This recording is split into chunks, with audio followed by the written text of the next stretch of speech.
Okay. So my name is Antonio Reid. I'm talking here with Dr. Ingraffea, and I'm going to leave it to him to explain a little bit about what he does and what he studies in his background. Thank you, Antonio. My name is also Antonio. You can go by Tony.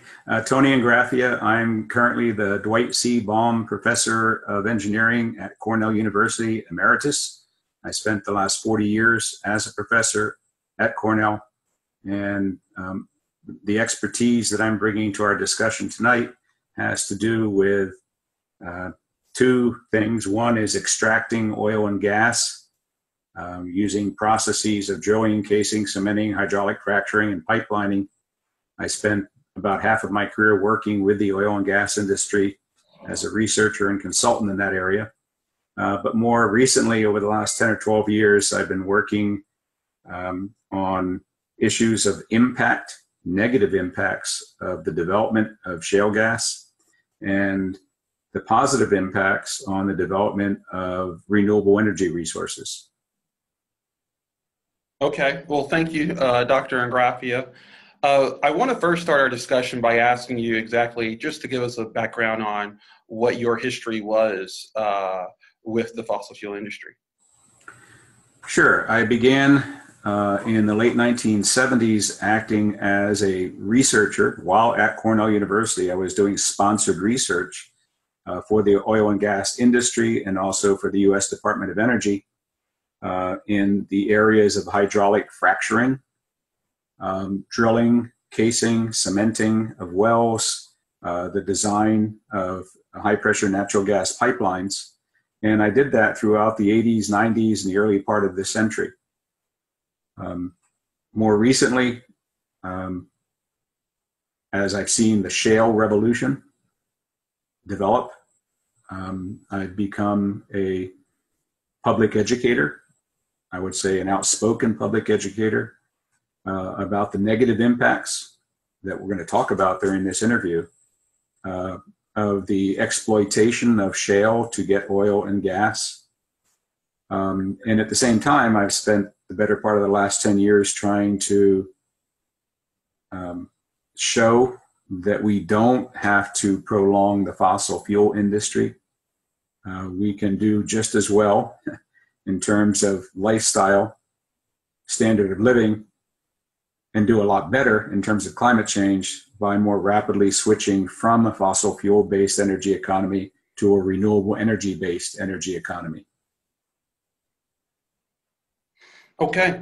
Well, my first question is to you about what do you think the impacts have been of choosing to frack instead of to rapidly develop renewable energies such as solar and wind? Be glad to answer that question as long as I can change the word and not use the word frack, because it's the least descriptive, most disruptive, most ambiguous word currently used in the United States, in my opinion. So I'm going to change your question. What do I think are the impacts of the unlocking of shale formations for the production of oil and gas? Now, part of that unlocking is fracking, but that's just a part of it. And fracking isn't new. Fracking was around long before we figured out how to get oil and gas out of shale. So having said that, the impacts that I want to talk about are three. One, we've prolonged the fossil fuel era. In the year 2000, about the same time that the industry was figuring out how to develop oil and gas out of shale formations for the first time, production of oil and natural gas in the US was in decline. We were importing natural gas, and we were only producing about a third of the oil that we consumed every day. And both of those supplies were diminishing, as they should have been.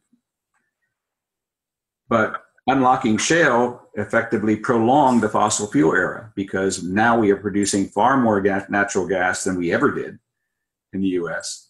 And we're almost back to producing as much oil as we ever did in the US. So we've just extended the fossil fuel era at the wrong time, at the same time that we should have been winding down fossil fuel era for climate change impact. We elongated it, and we're exacerbating climate change at the worst possible time. So that's impact number one. We prolonged the fossil fuel era.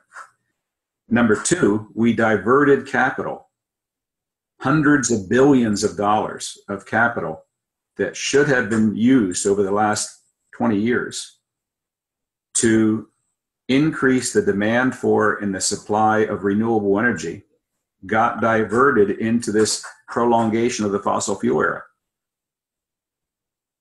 So I hate to use this pun, but we're burning our candle at both ends. We were supposed to be increasing renewable energy and decreasing fossil fuel, and what we've done is just the opposite. We've literally put the brakes on renewable energy production. Yes, we see rapid increases every year, but we started from very, very small quantities, and we're still at very small quantities of renewable energy on the national scene.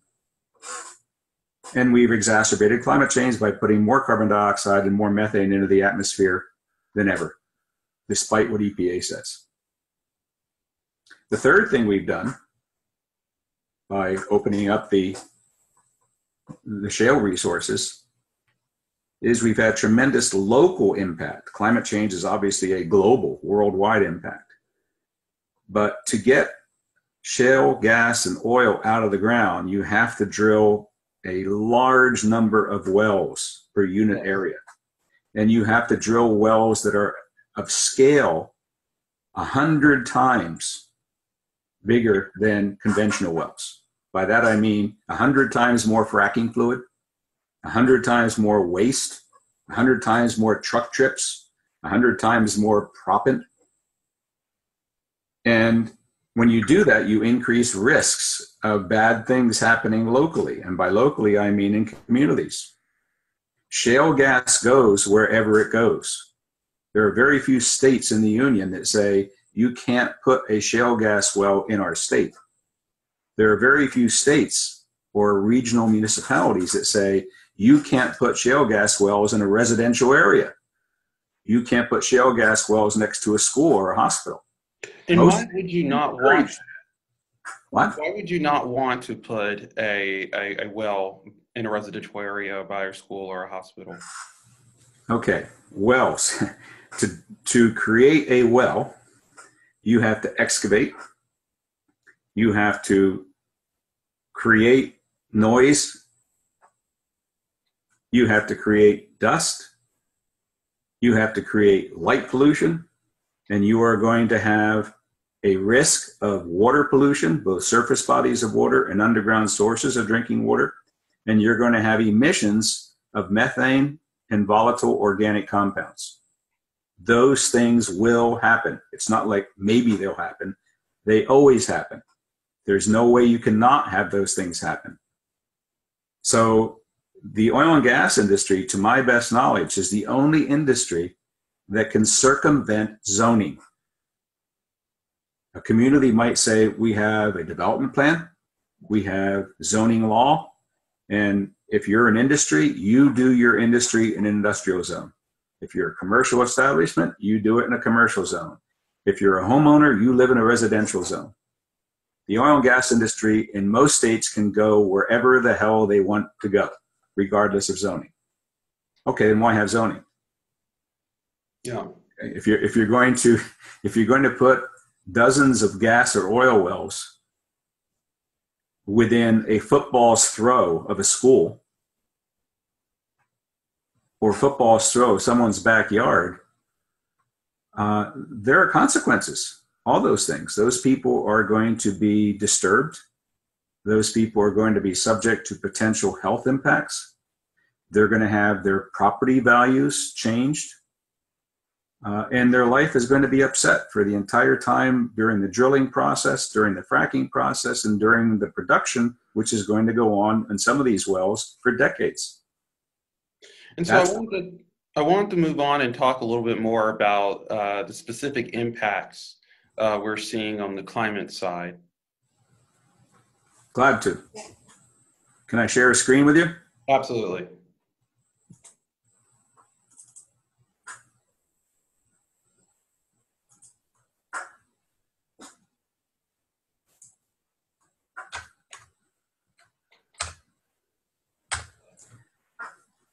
Okay, so let's talk about climate change in terms of global warming. And I'm going to show you two graphs. They were both taken, the originals were taken from a paper that was published 6 years ago by Dr. Drew Shindell, who then was at NASA. He's currently at Duke, and he had many co-authors on this paper that was published in Science. And the graph that you're looking at, and I'm going to use the cursor to point to it, is a plot of global warming in degrees centigrade versus time, starting from 1900 and projecting out to 2070. So the black squiggly line is data. It's global warming measurements, changes from a baseline. So that black squiggly line says if you take the average global air-sea temperature in the period 1890 to 1910 and call that 0, that's the baseline that these people used in this paper. This black squiggly line says here are the global air-sea temperatures relative to that period. So in 2009, where I'm pointing, the global warming based on that baseline was 0.7 of 1 degree centigrade. 0.7 of 1 degree centigrade. When they wrote this paper, they also did, in addition to gathering data, they did computer simulations to try to forecast future global warming. And as often as climate scientists often do, they had to conjecture a number of different future scenarios. What might we, Earthlings, do in response to climate change? So they projected 4 scenarios, each of which is shown here as a colored line: purple, red, blue, aqua. Purple is reference case. They were saying, well, in 2009, if the Earth doesn't do, if the inhabitants of the Earth do not do anything significantly different than they were doing in 2009, emitting greenhouse gases, carbon dioxide, methane, and other warming agents like black carbon, BC, then their simulations said we were going to get to 1.5 degrees centigrade, likely going to get there by 2040. I'm pointing to that. And we would likely get to 2 degrees centigrade by, I'm looking at it, 2030, we would get to 1.5. We would get to 2 degrees by 2042. Now, that's a computer simulation that's subject to error. It's not an exact prediction. So the error bar is this purple vertical line, and it says, well, it's quite possible that we would get to 1.5 degrees earlier or later. It's quite possible we get to 2 degrees centigrade earlier or later. But with all the simulations they did, they said the most likely was what I said: 2030 for 1.5, 2042 for 2 degrees centigrade. I'm not going to bother talking about these other scenarios because none of them, we're not under any of them. We're not doing anything significant to decrease CO2 emissions as a planet, and we're not doing anything to substantially decrease methane emissions or black carbon. So the only curve that really matters here is the reference case, because what happened in what was predicted in 2009 was that we would continue to increase CO2 and methane emissions, and we have. Despite Paris, which occurred right about here. We're 2 years past Paris and nothing significant has happened. Okay. So that was the state of global warming and projections 6 years ago. So now I'm going to just show one more slide and we'll discuss it. Okay. So what I've done, sorry about that. No, you're fine.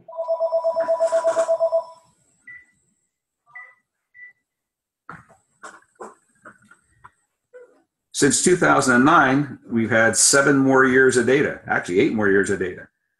So I went to the NASA website, given the URL down at the bottom of the slide.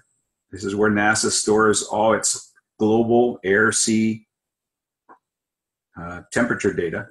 And for each year since 2009, I plotted the NASA data.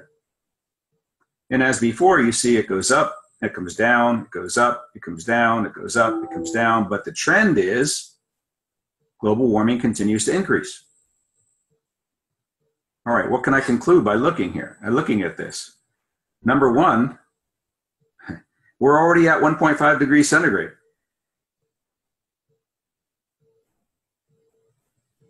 Number two, the predictions, the purple prediction reference case, the upper bound is this purple dotted line. The lower bound is the purple dotted line.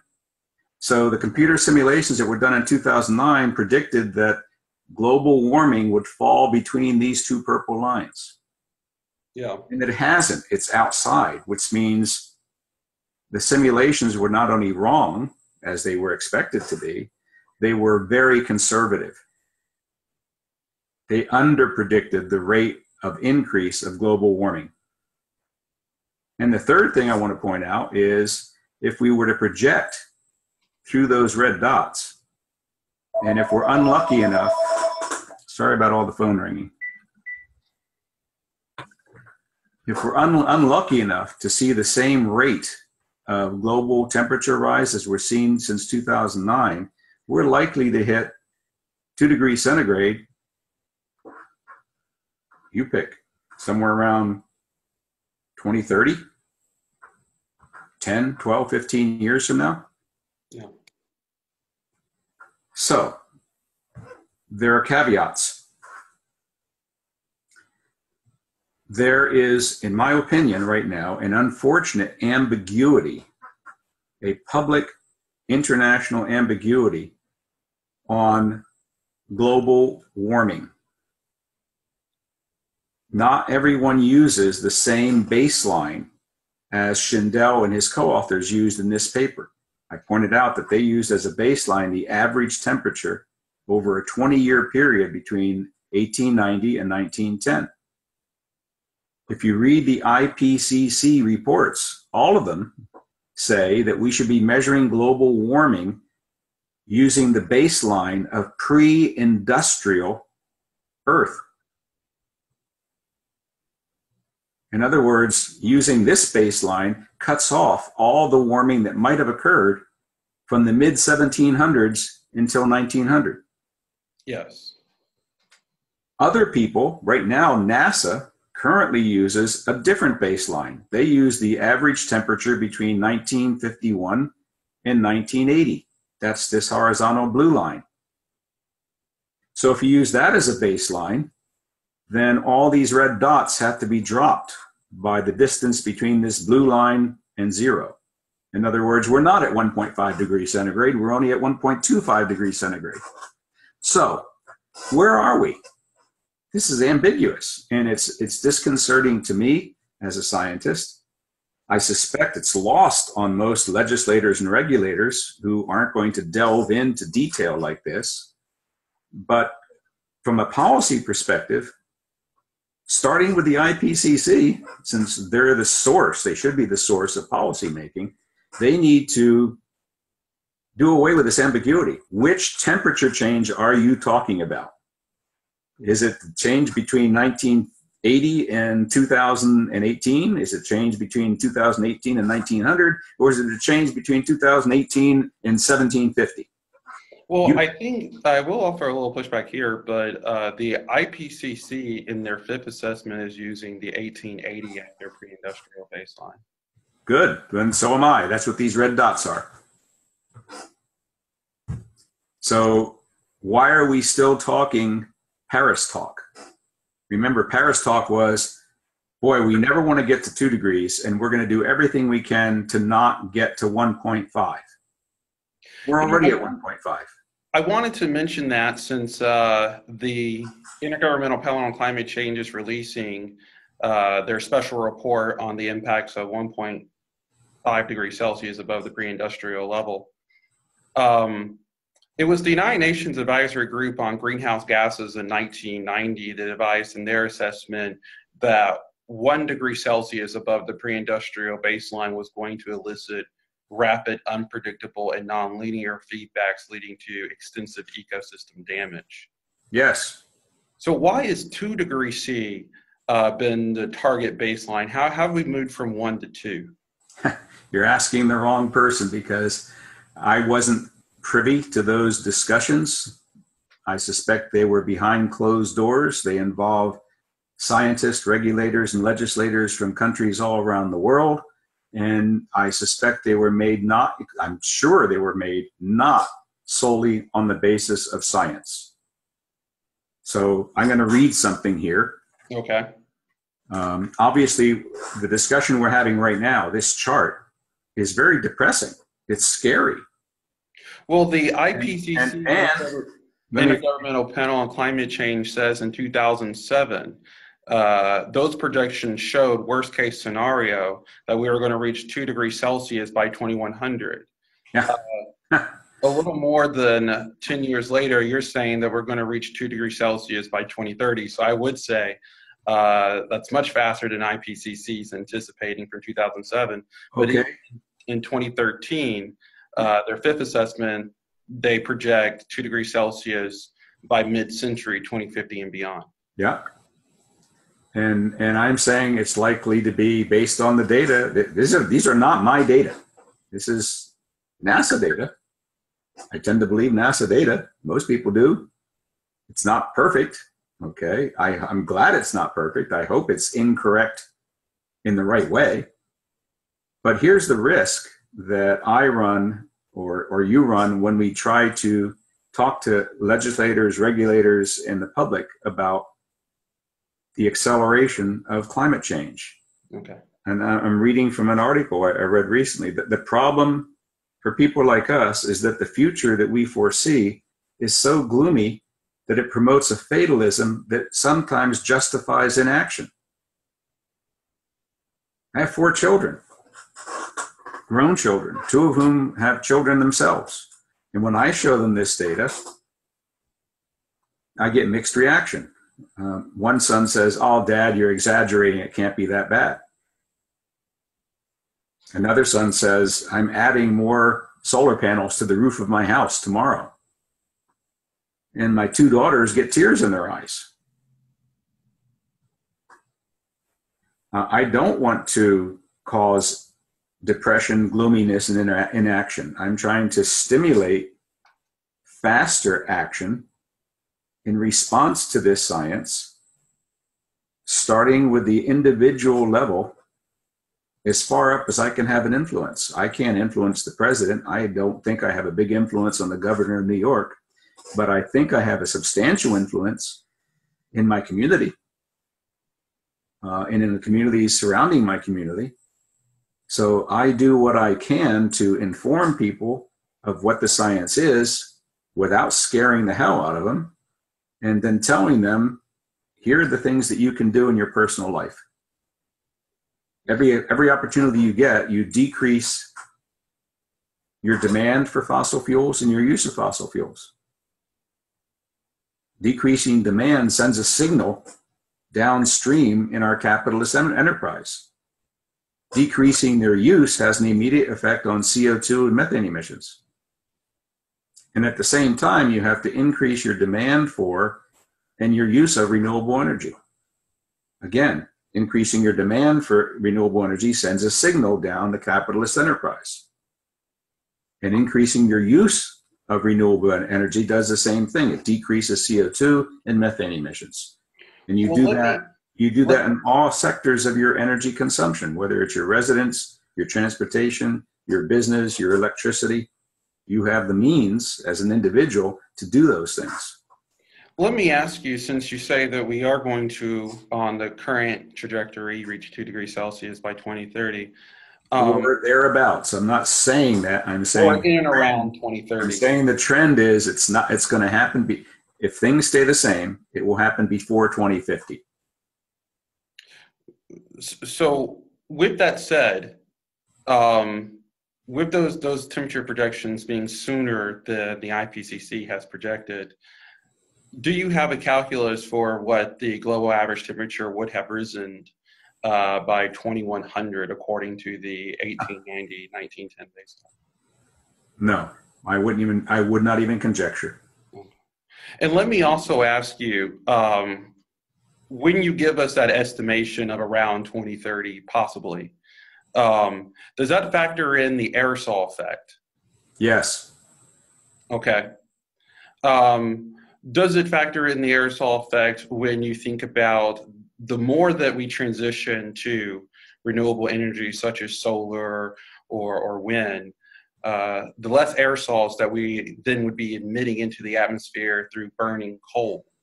Right now, my understanding is Dr. James Hansen, the former director at the Goddard Institute for Space Studies, NASA, is saying that without the addition of the aerosol effect, we're talking about additional 1.4 degrees Celsius temperature rise. That was in 2005.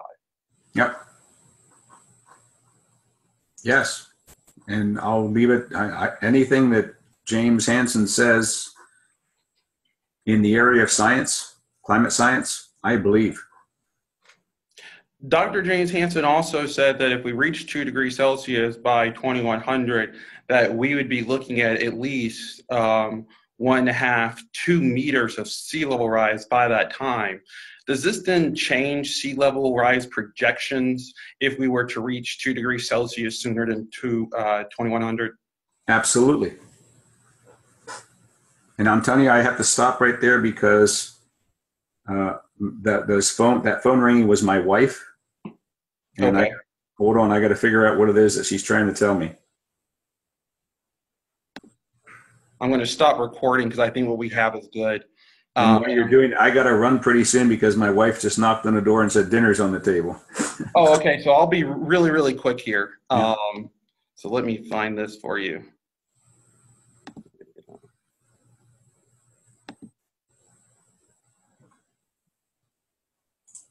Exit full screen. Okay, there we go. I'm almost there. Just give me a second.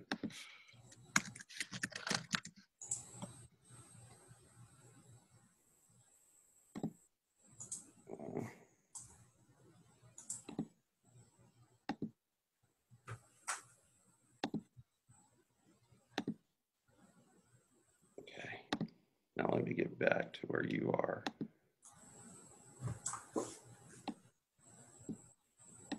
And then screen share. So this is the Earth Null School project. Can you see this? Yes. This is live data, as you can see, 2018, 05, 24. So this is a model running right now. And right now we're looking at an overlay that shows us sulfur dioxide surface mass. And so we can look at the Earth. There you can see the continental United States, North America, and those are sources of sulfur dioxide into the atmosphere. And you can see where we're doing a lot of our coal burning too. Yep. In these areas. So that's the United States. Here's Europe and the Middle East. And there's China and India. And then look how China's quite ferocious. Hey, could you send me this website, please? Oh, yeah, absolutely. I don't mind showing people things like this. And you can see a lot of different things on this Earth Null School tool. Here's CO2 in the atmosphere. Yep.